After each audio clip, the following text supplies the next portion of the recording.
The 1930s and 1950s were turbulent decades marked by global conflict and uncertainty. Amidst these tumultuous times, prophetic voices emerged, offering interpretations of biblical scripture and predictions about the future. Two such figures were Geoffrey King and G.H. Lang. These authors dared to challenge the prevailing eschatological views of their era. Their insights, often dismissed or ignored, have taken on a renewed significance in the 21st century. This essay delves into the prophetic predictions of King and Lang, particularly their views on the revival of the Islamic Caliphate and the emergence of the Antichrist. Geoffrey King, a prominent prophecy scholar, challenged the conventional wisdom of his time by asserting that the Antichrist would not arise from the Roman Empire, as was widely believed. In his seminal work, published in 1956, King argued that the Antichrist would emerge from the Muslim belt. This region, stretching from Morocco in the west to India in the east, held a deep religious significance for King. He envisioned the Antichrist as a charismatic and cosmopolitan figure, possibly of Assyrian descent, who would unite the Islamic world under his banner. King's predictions were rooted in his meticulous study of the biblical book of Daniel. He interpreted Daniel's prophecies as pointing towards a powerful leader who would emerge from the Islamic world and challenge the existing global order. King's views, though controversial, offered a fresh perspective on end-times prophecy.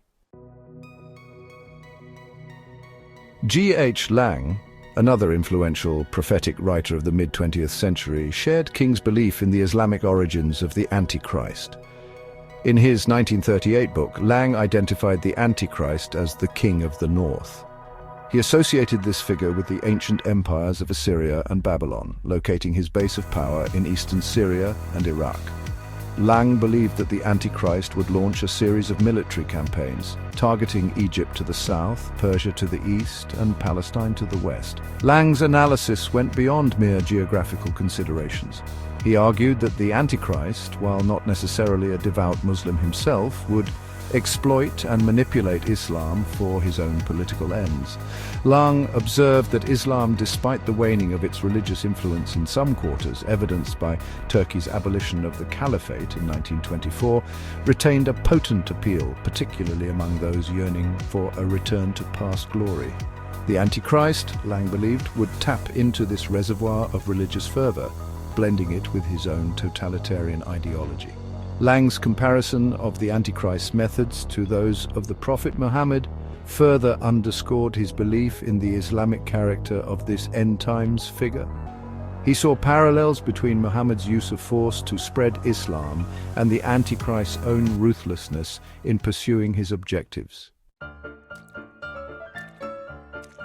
The prophetic predictions of Geoffrey King and G.H. Lang, once relegated to the fringes of eschatological discourse, have gained renewed attention in the 21st century. The rise of radical Islamic movements, the resurgence of geopolitical tensions in the Middle East, and the increasing interconnectedness of the globalized world have all contributed to a renewed interest in their writings. While some may dismiss their views as alarmist or speculative, the fact remains that King and Lang identified trends and patterns that continue to shape the world today. Their focus on the Islamic world as a potential breeding ground for end-times conflict, though controversial, has proven to be eerily prescient. As we navigate the complexities of the 21st century, the insights of these prophetic voices serve as a reminder of the enduring power of religious belief and the importance of vigilance in the face of extremism.